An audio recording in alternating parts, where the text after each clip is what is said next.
और हम बार बार ये कहा करते हैं कि किसी भी विषय के अध्ययन में प्रयोग का महत्व है।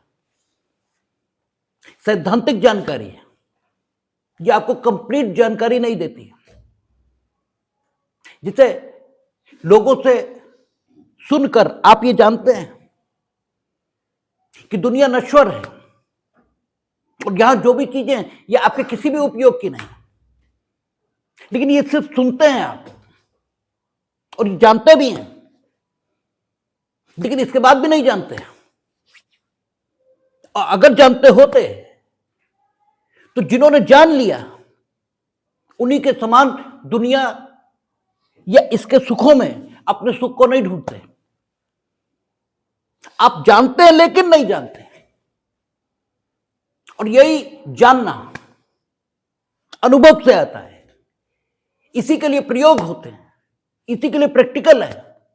तो जब तक आप सिद्धांत सिर्फ जानते हैं, प्रैक्टिकल नहीं जानते, तब तक आपके पास सूचना है, इंफॉर्मेशन है, वो नॉलेज नहीं है।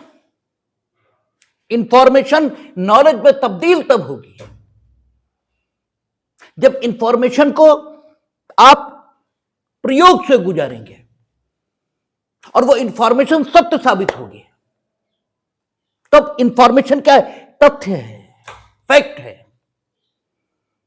और इस तथ्य को जब आप एक प्रक्रिया से जांचेंगे और वो तथ्य सत्य सिद्ध होगा, तब वो तथ्य सिद्धांत बनेगा। और ये जो प्रक्रिया है जिससे आपने तथ्य की सत्यता को सिद्ध किया है, इसी को इस सिद्धांत का विज्ञान कहा जाएगा। हमने आपसे कई बार चर्चा की कि विज्ञान क्या है, ये प्रक्रिया का नाम है। और इसीलिए जो लोअर स्टैंडर्ड की किताबें हैं, लोअर स्टैंडर्ड की किताबें मीनिंग देयर भाई, जो निचली कक्षाओं की किताबें हैं, उनका नाम यह है कि विज्ञान आओ करके सीखें। क्योंकि विज्ञान प्रक्रिया है, ये किसी भी तथ्य को सिद्धांत में बदल देने की प्रक्रिया है। आपके पास कोई भी विचार है, कोई भी तथ्य है, वो सिद्धांत बने, इसके लिए उसकी सत्यता जाननी होगी। और सत्यता जानने के लिए किसी न किसी प्रक्रिया को अपनाना पड़ेगा। और उस प्रक्रिया से जब आप उस तथ्य को गुजारेंगे, तब यदि वो तथ्य सत्य साबित हो गया, अब ये तथ्य क्या हुआ? सिद्धांत का स्वरूप इसने ग्रहण कर लिया। और इस प्रक्रिया को, इस सिद्धांत का विज्ञान कहा जाएगा। ऐसा नहीं है कि आप बड़े क्लासेस में आ गए तो आप इस बात को जान लिए हैं, ऐसा बिल्कुल नहीं है। लेकिन कुछ चीजें मान ली जाती हैं। ऐसा माना जाता है कि जब आप निचली कक्षाओं में थे तो आपके दिमाग का विकास उतना नहीं हुआ होगा,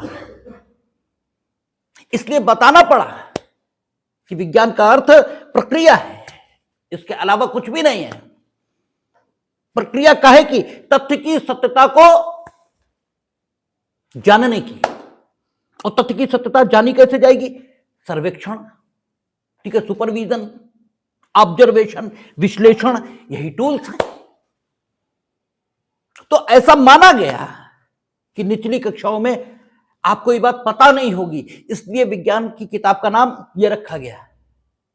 लेकिन वहां आपने ये बात सीख ली, ऐसा उपधारित कर लिया गया, इसलिए बड़ी कक्षाओं में इस प्रकार के नाम विज्ञान की किताबों के नहीं मिलते हैं और वहां सीधे सीधे विज्ञान लिख दिया जाता है। लेकिन आपने तो निचली कक्षा में कुछ नहीं जाना, इसलिए आपके साथ वो टेक्निक काम नहीं करती है और आप ऊपर की कक्षा में आकर भी निचली कक्षा का ज्ञान न होने के कारण, ठीक है, एक ठीक आदमी के तौर पर व्यवहार करते नहीं दिखाई देते, ठीक है। और जानकारी उसे नहीं हो सकती है जिसके पास इंफॉर्मेशन है। जानकारी उसी को हो सकती है जिसने इंफॉर्मेशन के आधार पर कोई अनुभव किया है।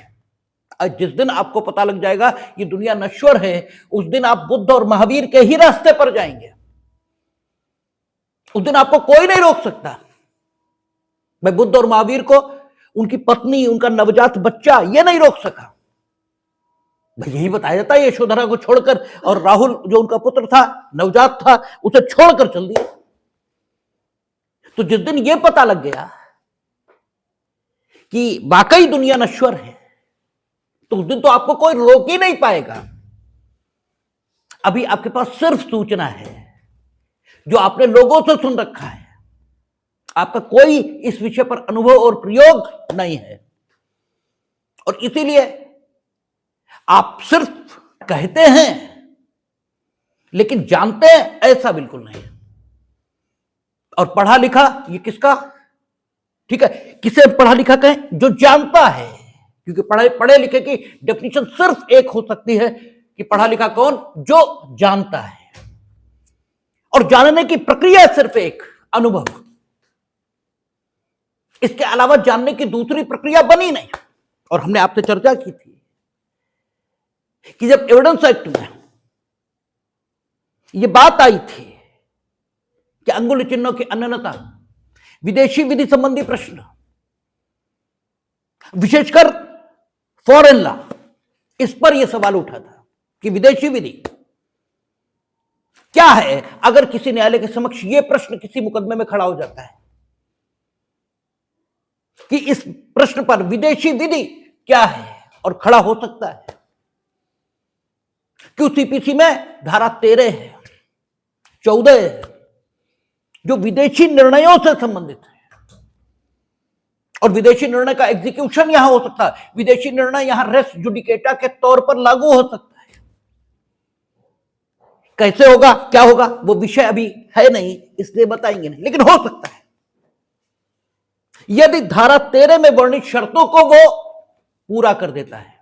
धारा 13 में जो शर्तें लिखी हैं यदि वे पूरी हैं तो रेस जुडिकेटा के तौर पर विदेशी निर्णय काम करेगा, और जब रेस जुडिकेटा के तौर पर काम करना शुरू कर देगा तो डेफिनेटली उसी काज ऑफ एक्शन पर उन्हीं पक्षकारों के बीच, ठीक है, किसी अन्य न्यायालय में दूसरा मुकदमा यह नहीं दायर किया जा सकता, ऐसा रेस जुडिकेटा का नियम कहता है, और उससे बाधित होने के कारण आपका मुकदमा खारिज कर दिया जाएगा, सुना ही नहीं जाएगा। ठीक है, तो विदेशी निर्णय विदेशी विधि के मुताबिक अगर पारित किया गया है तभी वो विदेशी निर्णय है, ये तो पहली शर्त हुई, क्योंकि न्यायालय का कोई निर्णय वो न्यायालय का निर्णय है। ये तो बात तभी है जब वो निर्णय न्यायालय जिस विधि से शासित हो रहा है उस विधि के प्रावधानों के अनुसार दिया गया हो। तो विदेशी निर्णय अगर आप कह रहे हैं तो विदेशी न्यायालय जिस विधि को लागू कर रहा था उस निर्णय को पारित करने के लिए अगर वो निर्णय उस विधि के प्रावधानों के अनुरूप नहीं है तो वो विदेशी निर्णय तथ्य के तौर पर विदेशी निर्णय कहा जा सकता है। यानी आपके सामने रखा है, आपको आंखों से दिख रहा है कि ये रखा है, तो वो तथ्य के तौर पर विदेशी निर्णय हो सकता है, लेकिन विधि के दृष्टिकोण से उसे हम विदेशी निर्णय कह ही नहीं सकते। वो निर्णय नहीं है, निर्णय के प्रारूप में टाइप किया हुआ एक पेपर है, इसके अलावा कुछ नहीं, और तथ्य के तौर पर आपको निर्णय दिखाई दे रहा है।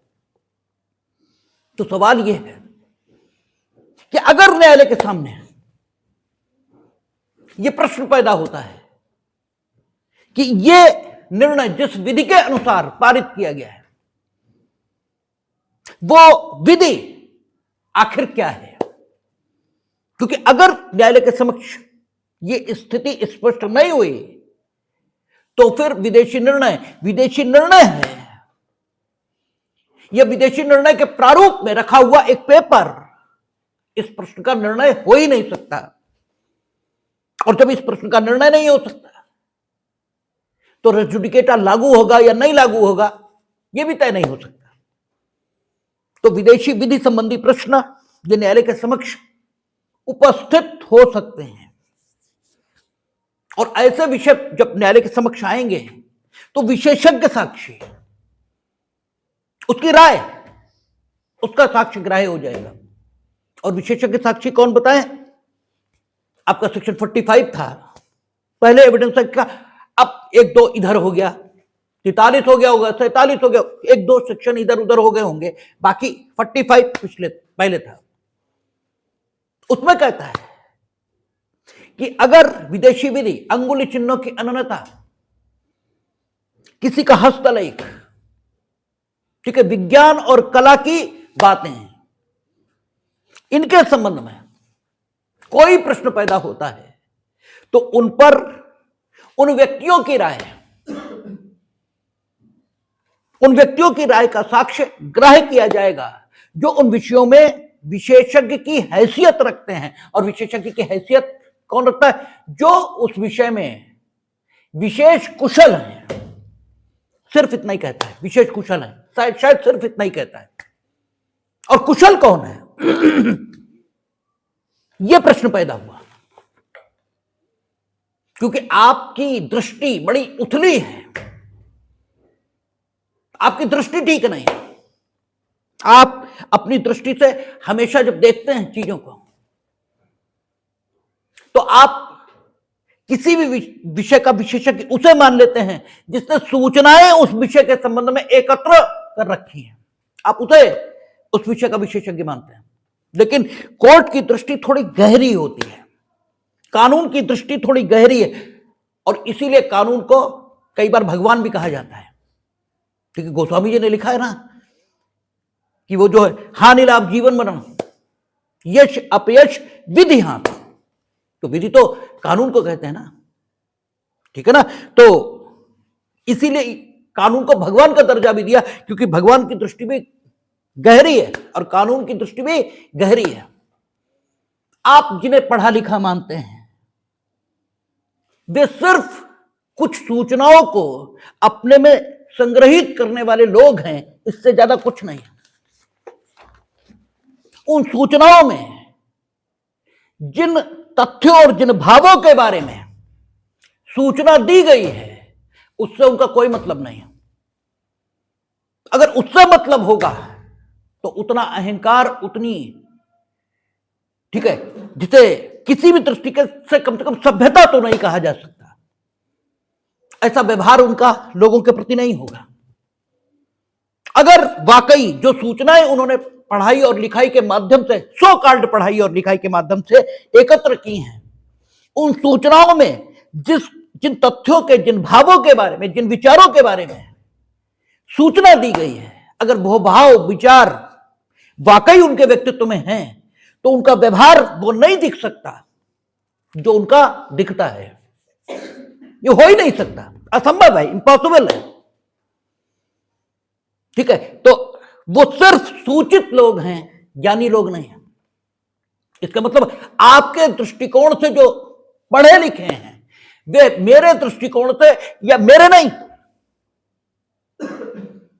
ठीक है, जो ठीक दृष्टिकोण है, जिसे दृष्टिकोण कहा जा सकता है, उससे बिल्कुल अनपढ़ है,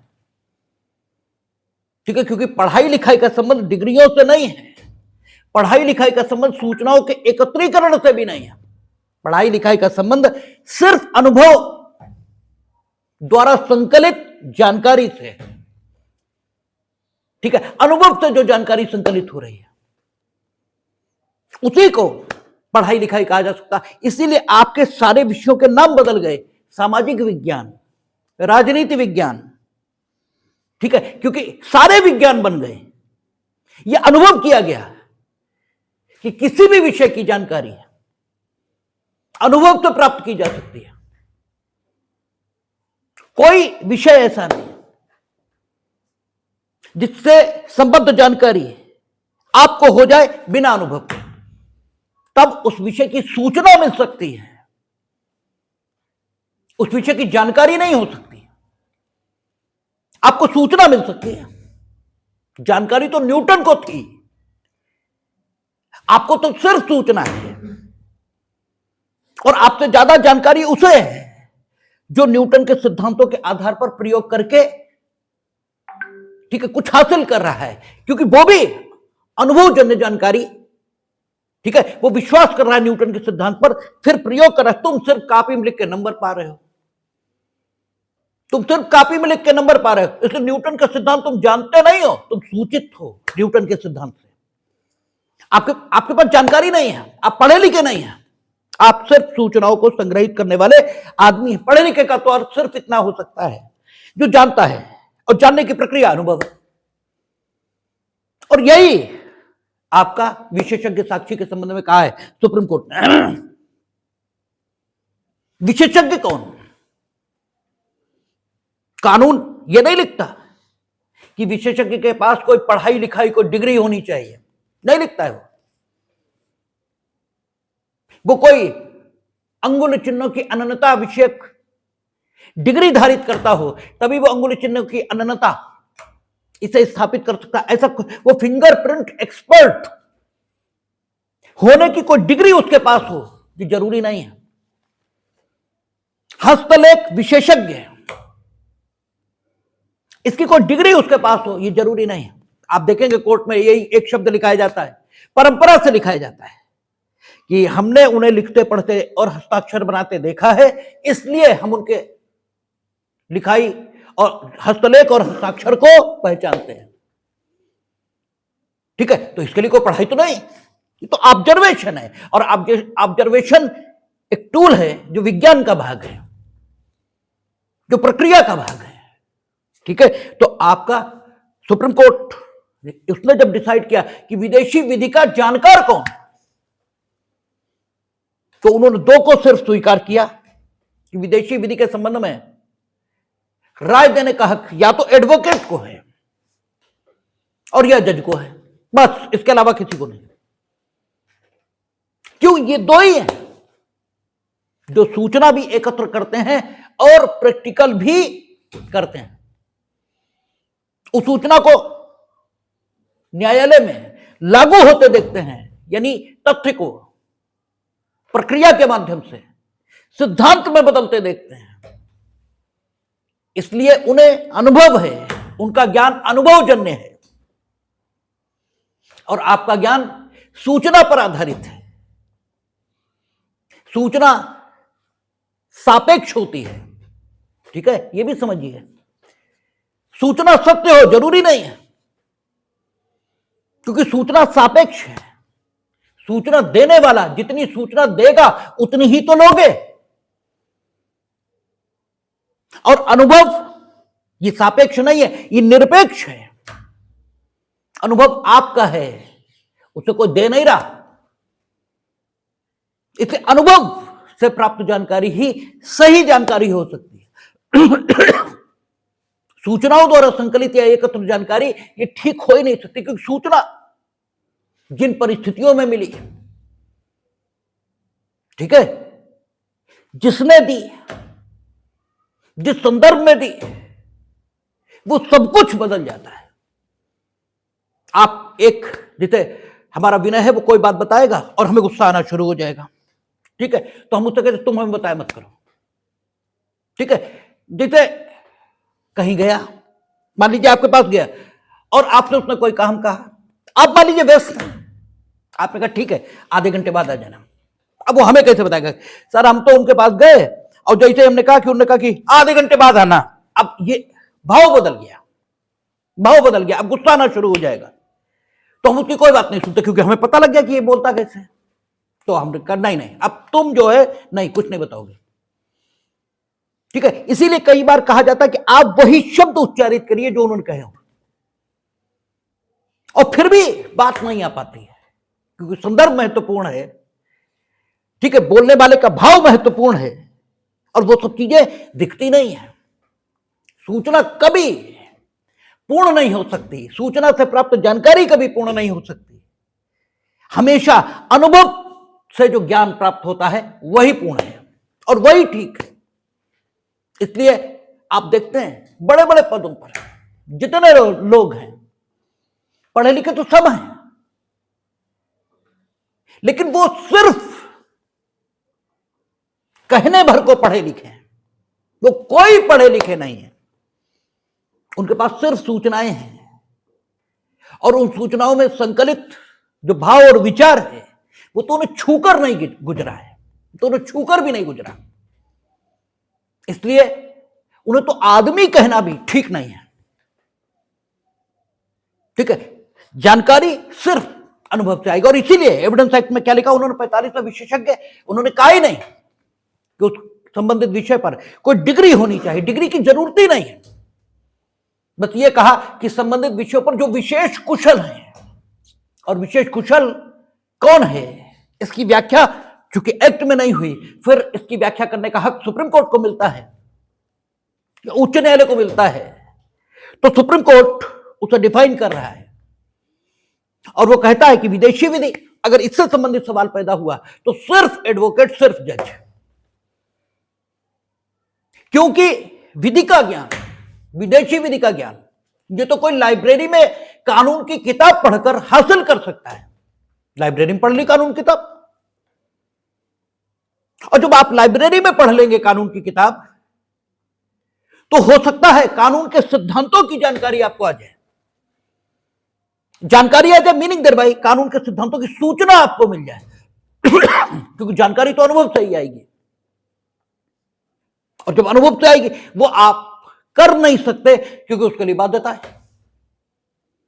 कानून का अनुभव करने के लिए आपको एलएलबी करनी होगी, एज ए एडवोकेट रजिस्ट्रेशन कराना होगा, या एज ए जज फंक्शन करने के लिए आपको कुछ परीक्षाएं उत्तीर्ण करनी होंगी, उसके बाद ही वो अनुभव प्राप्त हो सकता है।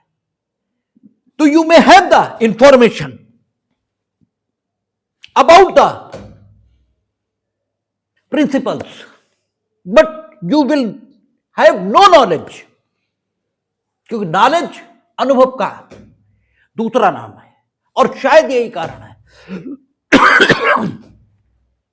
कि उच्चतम न्यायालय में हम लोग एलिजिबिलिटी 124(3) शायद है, ठीक है, कि who may be appointed as a जज इन द सुप्रीम कोर्ट। ठीक है, तो उन्होंने क्या कहा है कि वो जो 5 वर्ष तक उच्च न्यायालय का अधिवक्ता रहा है, उन्होंने ये नहीं कहा कि 5 वर्ष तक न्यायिक अधिकारी के तौर पर काम किया है उच्च न्यायालय का। ठीक है, अधिवक्ता गलत बोल गए, जो 5 वर्ष तक उच्च न्यायालय या विभिन्न उच्च न्यायालयों में न्यायाधीश के तौर पर काम कर चुका है। ठीक है, 5। और दूसरा कहा जो उच्च न्यायालय में या विभिन्न उच्च न्यायालयों में 10 वर्ष तक अधिवक्ता रहा है। अब आप कहेंगे कि साहब इसका मतलब, क्योंकि आपकी आदत ये गलत विकसित हुई है, आप जरूरत के आधार पर सोचते ही नहीं, आप छोटे और बड़े के आधार पर सोचते हैं, क्योंकि दृष्टिकोण ही छोटा है। न्यायाधीश, उसके समक्ष विभिन्न समस्याएं आती हैं, और एडवोकेट की एक्सपर्टाइज एक विषय पर होती है। ठीक है, अधिकतम 2 या 3 विषयों पर हो सकती है, लेकिन जज एक्सपर्ट हर विषय का होता है ये नहीं, लेकिन हर विषय के एक्सपर्ट उसके सामने बोलते हैं। भाई हर वकील रखेगा तो उसी के सामने आर्गुमेंट्स, तो वो हर विषय के एक्सपर्ट को सुनता है। तो अल्टीमेट लीगल इंटेलिजेंस या जो विभिन्न विषयों से संबंधित है वो उसके पास आती है। इसलिए वो 5 वर्ष में उतना कुशल हो सकता है जितनी कुशलता विभिन्न विषयों में अर्थान्वयन करने के लिए जरूरी है अधिवक्ता में 10 वर्ष तक आएगी। ये एक उचित समय आ ही जाएगी, इसकी भी कोई गारंटी नहीं, जिंदगी लग जाती नहीं आती है, और एक क्षण में कुशलता आती है, एक क्षण में, क्योंकि प्रक्रिया, अगर कुशलता की राह पता लग गई, कुशलता का मार्ग पता लग गया, तो फिर तो एक क्षण में घटना घट गई, क्योंकि फिर तो कुशलता की राह पता लग गई कि सब अनुभव करेंगे हो जाएगा। और इसीलिए आपसे कहा जाता कि करो, जैसे जैसे अदालत जाओगे करोगे अपने आप काम आने लगेगा। ये कहा क्यों जाता है कि जैसे जैसे करोगे वैसे वैसे खुद ही आने लगेगा।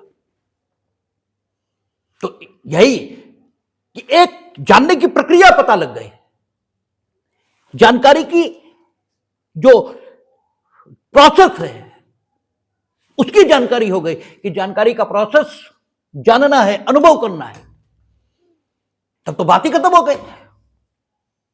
इसलिए आपसे कहा जाता है कि आप अदालत जाइए, हो तो खुद जाएगा। तो वो कहता है, सुप्रीम कोर्ट ने क्या कहा कि केवल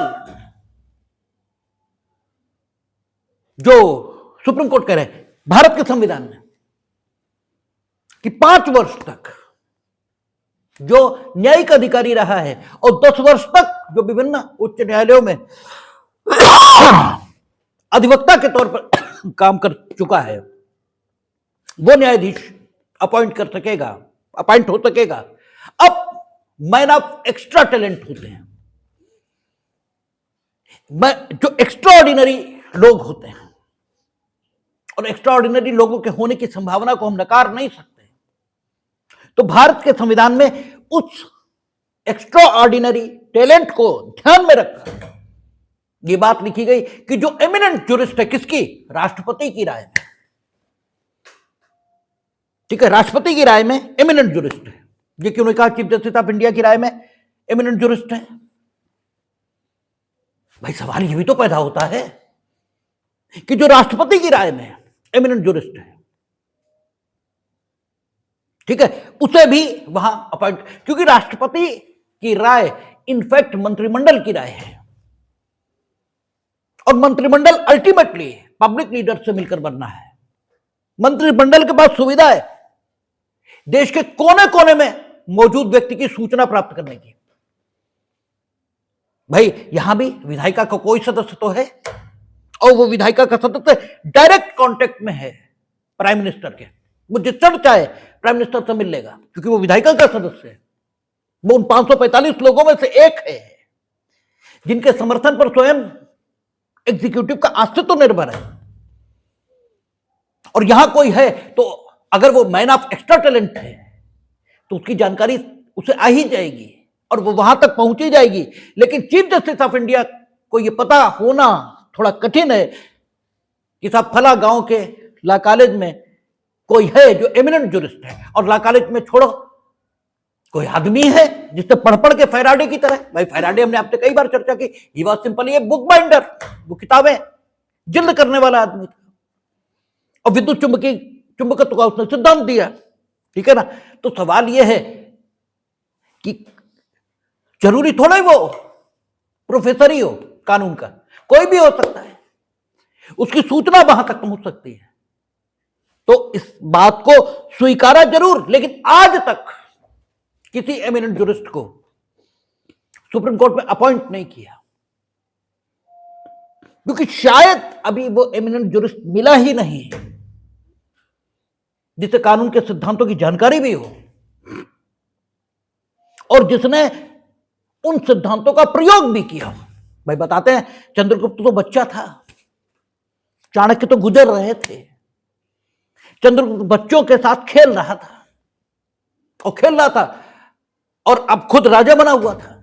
उसके सामने विभिन्न लोग पेश हो रहे थे। चंद्रगुप्त का एक वाक्य कि मेरे राज्य में ना कोई लिच्छवी होगा ना कोई, ठीक है, विभिन्न गणराज्यों का निवासी, मेरे राज्य में सब भारतवासी और सब भारतीय हैं, बस इसके अलावा कोई कंसिडरेशन है ही नहीं। यहीं से तो चाणक्य को लग गया कि ये ठीक आदमी है, वो तो बच्चा ही है, उसे लेकर के, क्योंकि उसमें वो संभावना है, वो एमिनेंट ज्यूरिस्ट, ठीक है, उसने सिद्धांत भी जाने हैं, या यूं कहें सिद्धांतों की जानकारी उसे ईश्वरीय कृपा से, क्योंकि उस समय तो वो पढ़ाई लिखा नहीं है, उस समय तो उसने सिद्धांत की कोई पढ़ाई की ही नहीं थी, सारी पढ़ाई तो उसके बाद है। ईश्वरीय कृपा के तौर पर उसे वो चीजें प्राप्त हैं और वो उसे अनुभव हो रही हैं, वो उनका अनुभव जन्य ज्ञान हासिल कर रहा है, इसलिए वो संभावना दिखाई दी और उन्होंने उसको पकड़ा। तो मेरा कहना यह है कि ये एमिनेंट ज्यूरिस्ट की जो बात रखी इसलिए गई, तो ऐसे लोग हो सकते हैं जो ईश्वरीय कृपा से, ठीक है, उस समझ से संपन्न हो, उस दृष्टिकोण से, उस दृष्टि से संपन्न हो, जिस दृष्टिकोण और दृष्टि की आवश्यकता एक न्यायाधीश को होती है, ठीक है, लेकिन वो एडवोकेट और जज न हो।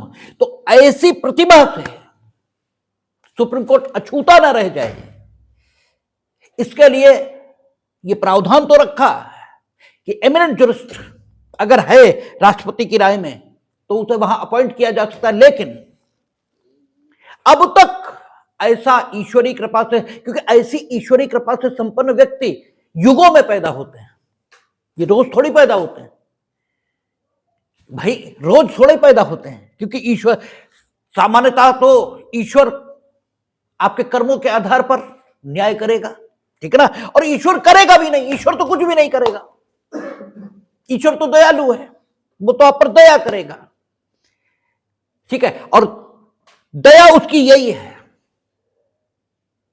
कि आपने जो कुछ गलत किया उसका दंड जल्द से जल्द भुगत लो, ताकि आप फिर से निर्दोष और निर्मल हो जाओ, ठीक है। इसलिए ईश्वर आपके कर्मों को, आपके कर्मों कारण जो दुख आपको मिलता है उसे नहीं मिटाता, क्योंकि वो तो जरूरी है, वो तो होना भी चाहिए।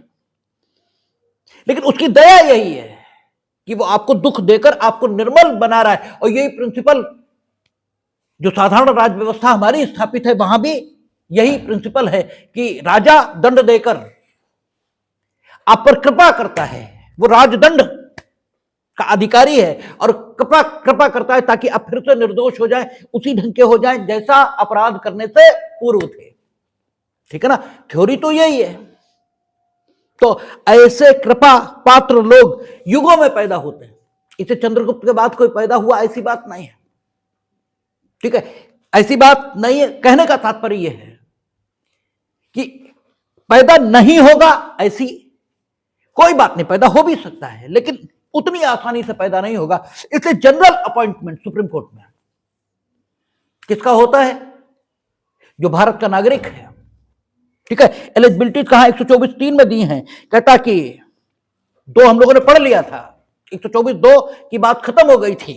124(3) कहता है कोई व्यक्ति उच्चतम न्यायालय के न्यायाधीश के रूप में नियुक्ति के लिए तभी अर्हित होगा जब वह भारत का नागरिक है और किसी उच्च न्यायालय का या ऐसे 2 या अधिक न्यायालयों का लगातार कम से कम 5 वर्ष तक न्यायाधीश रहा है। मिनिमम रिक्वायरमेंट हमेशा निश्चित की जाती है, न्यूनतम इतना होना चाहिए, लेकिन न्यूनतम पर रुक नहीं जाना चाहिए। न्यूनतम पर रुकने वाले लोग अच्छे नहीं माने जाते,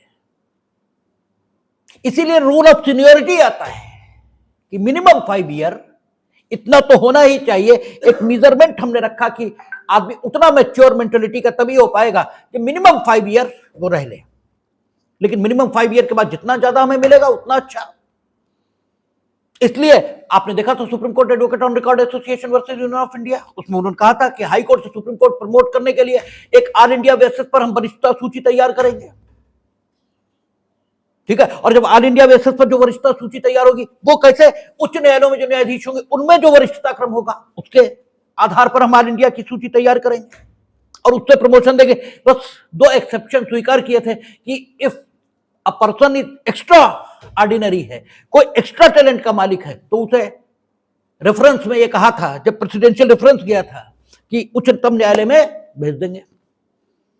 और या फिर समान वरिष्ठता के लोग हैं या जूनियर भी है, लेकिन जिस रीजन को वो बिलोंग करता है उस रीजन का रिप्रेजेंटेशन सुप्रीम कोर्ट में नहीं है, तो जूनियर होने के बाद या समान वरिष्ठता क्रम होने के बाद भी दूसरे को अपॉइंट कर दिया जाएगा, पहले को नहीं किया जाएगा, ये भी हो सकता है। लेकिन वो एक्स्ट्रा ऑर्डिनरी सिचुएशंस हैं, उनमें कहा है। लेकिन मिनिमम 5 वर्ष मिनिमम के लिए हमेशा किया जाता है। आप पास कब होंगे? जब मिनिमम इतने अंक धारित करेंगे, लेकिन उतने ही धारित करो तो कोई अच्छे विद्यार्थी तो आप नहीं कहे जाते। हमने आपसे कई बार चर्चा की कि अबू हनीफा भी मुसलमान की परिभाषा बता रहे हैं और बुखारी भी मुसलमान की परिभाषा बता रहे हैं। बुखारी कहते हैं मुसलमान वो है जो तहज्जुद पढ़ता है, और ये कह रहे हैं कि मुसलमान वो है जो सिर्फ हज, रोजा, नमाज, ज़कात करता है। नमाज यानी 5 जो मिनिमम है, उतनी तो करनी ही है। तो अबू हनीफा कानूनी मुसलमान की परिभाषा बता रहे हैं, कानून के मुताबिक जो मुसलमान है, मिनिमम रिक्वायरमेंट ये है। और बुखारी मैक्सिमम मुसलमान की परिभाषा बता रहे हैं, वो मैक्सिमम डेफिनेशन है कि मैक्सिमम ये होना चाहिए। अब एज अ मुसलमान आप तय करें कि आप अबू हनीफा द्वारा बताए मुसलमान होना चाहते हैं या बुखारी द्वारा। ठीक है, गलत उन दोनों में से कोई भी नहीं है, आपको तय करना है। तो मिनिमम रिक्वायरमेंट उन्होंने बताई 5 ईयर्स होनी चाहिए, मैक्सिमम तो जितना, इसलिए रूल ऑफ सीनियरिटी आता है। फिर आपको कहता है कि किसी उच्च न्यायालय का ऐसे 2 या अधिक न्यायालयों का लगातार कम से कम 10 वर्ष तक अधिवक्ता रहा है। तो 5 और 10 ईयर का जो डिफरेंस है ये इसलिए नहीं है कि सब जज कोई अधिक अथॉरिटी के लोग होते हैं, ये इसलिए क्योंकि उनके सामने अल्टीमेट इंटेलिजेंस या डिफरेंट विषयों की आर्गुमेंट करेगी और इसलिए वो जल्दी कुशल हो सकते हैं। वकील की एक्सपर्टाइज उन्हीं विषयों में होती है जिन विषयों में वो लगातार प्रैक्टिस करता है, इसलिए 10 ईयर कहा। ठीक है ना, तो कभी भी जरूरत के आधार पर सोचना चाहिए, छोटे और बड़े के आधार पर नहीं, वो ठीक दृष्टिकोण नहीं है सोचने का। ठीक है, फिर आपका कहता है यह राष्ट्रपति की राय में पारंगत विधिवेत्ता है। ठीक है, पारंगत विधिवेत्ता, उसने विधि की डिग्री हासिल करता है ये नहीं कहा है, वो कानून का प्रोफेसर है ये भी नहीं कहा है। अक्सर आपको क्लासों में, लॉ कॉलेजेस में यही पढ़ाया जाता है। क्यों पढ़ाया जाता है? क्योंकि अमेरिका में पारंगत विधिवेत्ता के रूप में जब नियुक्तियां हुई हैं तो वो प्रोफेसर की ही हुई हैं, तो इन्हें लगता है शायद पारंगत विधिवेत्ता वही होते हैं। अच्छा, जो विवेकानंद लाइब्रेरी में बैठ के जिसने फैराडे की तरह कानून की किताबों का अध्ययन कर लिया है वो नहीं है पारंगत विधिवेत्ता। ठीक है, फैराडे किसी यूनिवर्सिटी का प्रोफेसर नहीं था, वो तो केवल बुक बाइंडर था, केवल बुक बाइंडर। किताबें उसके पास जिल्द होने आती थी, अब वो किताबें पढ़ लेता था जिल्द करने से पहले। किसी यूनिवर्सिटी की फिजिक्स की किताबें आ गई, उसने सब पढ़ डाली, उसमें से उसने विद्युत चुंबकत्व का सिद्धांत दे दिया। तो पारंगत विधिवेत्ता मीनिंग देयर बाय पारंगत विधिवेत्ता, उसमें आप अपनी तरफ से शर्तें मत लगाइए कि टीचर हो, मास्टर हो, ठीक है, लड़का और लड़की, ये शर्तें अपनी ओर से मत लगाइए। कानून में जो लिखा है बस वही लिखा है, पारंगत विधिवेत्ता मीनिंग देयर बाय पारंगत विधिवेत्ता। और पारंगत विधिवेत्ता हो कौन सकता है? सिर्फ वही जिसने अनुभव से जानकारी प्राप्त की। और यह बात इससे भी साबित होती है कि 1 और 2 में जिन्हें उच्चतम न्यायालय में नियुक्त होने योग्य बताया, वे सब अनुभव से प्राप्त जानकारी के आधार पर सिद्धांतों को सत्य होते रोज देखते हैं, और उसके लिए भी मिनिमम क्वालिफिकेशन लगाई कि कम से कम 5 साल तक सिद्धांतों की सत्यता लगातार देखते रहें, ताकि उनका इस सिद्धांत पर विश्वास जम जाए कि जानकारी सिर्फ अनुभव से आती है। क्योंकि एक आध बार तो आप संयोग मान सकते हैं, भाई एक बार आपने कुछ किया और कुछ हो गया तो आप कहेंगे तो संयोग से हुआ है। तो ये संयोग से आपका तर्क हट जाए और ये विश्वास मन में दृढ़ हो जाए कि नहीं, जानकारी प्रयोग से ही आती है, जानकारी अनुभव से ही आती है। इसलिए कहा 5 ईयर जज, 10 ईयर एडवोकेट, ये होना चाहिए। ठीक है ना, और पारंगत विधिवेत्ता, इसके साथ कोई शर्त ना लगाइए। पारंगत विधिवेत्ता मीनिंग देयर बाय पारंगत विधिवेत्ता, और पारंगत विधिवेत्ता माना उसी को जाएगा कि पढ़ा नहीं है, इससे कोई मतलब नहीं। जैसे चाणक्य पढ़ा, वो चंद्रगुप्त पढ़ा थोड़ी है, लेकिन ईश्वरी कृपा है उस पर कि जो पढ़ के जानेगा वो ऐसे ही जानता है, ईश्वरी कृपा है। और ऐसी ईश्वरी कृपा से युक्त लोग रोज पैदा नहीं होते, ठीक है, लेकिन कभी पैदा भी हो सकते हैं। उस पॉसिबिलिटी को ध्यान में रखकर यहां ये सेक्शन बनाया है। और हमें लगता है, कहीं लिखा नहीं है, लेकिन हमें यह लगता है कि शायद इसीलिए अब तक इसमें कोई नियुक्ति नहीं हुई है। ठीक है, आगे कहता है स्पष्टीकरण इस खंड में उच्च न्यायालय से वह उच्च न्यायालय अभिप्रेत है जो भारत के राज्य क्षेत्र के किसी भाग में अधिकारिता का प्रयोग करता है या इस संविधान के पहले प्रारंभ से पहले किसी भी समय प्रयोग करता था। इस संविधान के प्रारंभ के पहले जो उच्च न्यायालय रहे होंगे, उनके जो उच्च न्यायालय के न्यायाधीश और अधिवक्ता रहे होंगे, उनमें से आज कोई भी जीवित नहीं होगा।